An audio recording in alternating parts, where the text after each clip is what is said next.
Welcome to AirsoftReviewerHD. This video we're going to be reviewing the Polymer XCR by Echo1USA.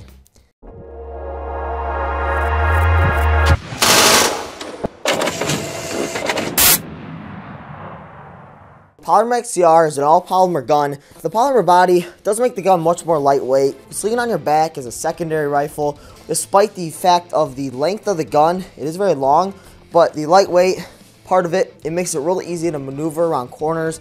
But this gun, it bends. The body, the bottom part of the body actually does bend compared to the upper part. The upper part's actually pretty sturdy with the rail system on here, monolithic rail system, but the bottom part bends quite a bit with a little pressure on here, which is a little bit of a risk I don't know if I'd take of buying this gun. The upper receiver, like I've already said, is monolithic, so it's going to have a one-piece rail system right across here. There's going to be no line cut right between it where they put the rail system on. The whole rail system and upper body are attached, which is a good thing because you're not going to have the wobble at all.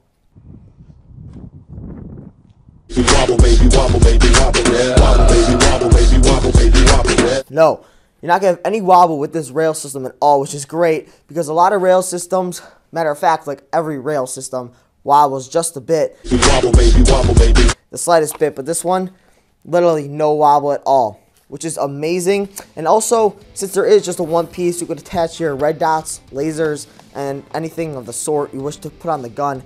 I just added my Elite Force HK sights and my foregrip, which came with the gun as well, which is nice. Fits nice on there as well.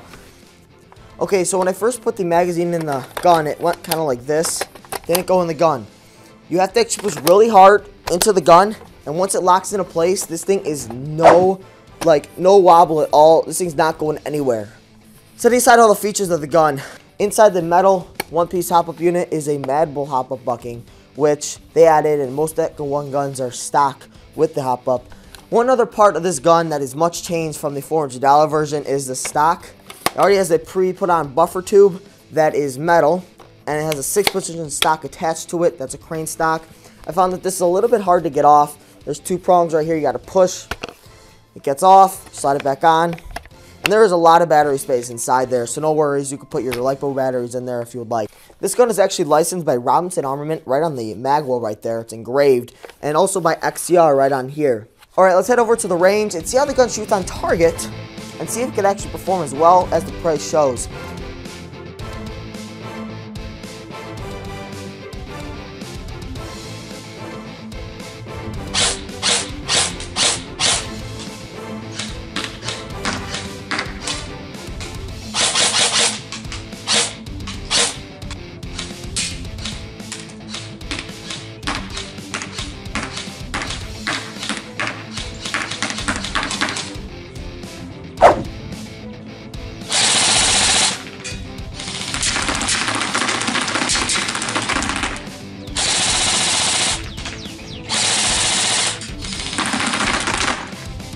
Alright, so after that 80 feet shooting test with the Elite Force .28 gram BBs, we got our results. Here's the semi-test.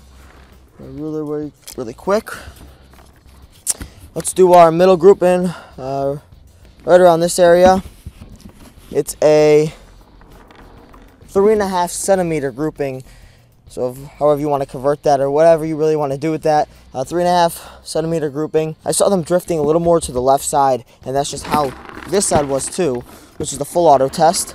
You have all the grouping around here. We'll do the whole grouping. We'll see how big that is.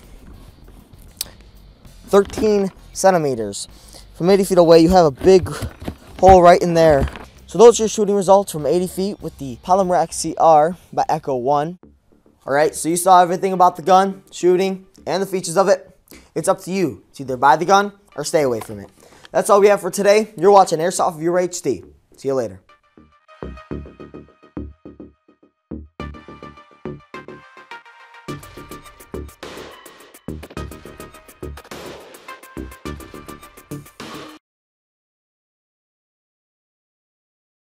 I like this because it does make it a lot more lightweight.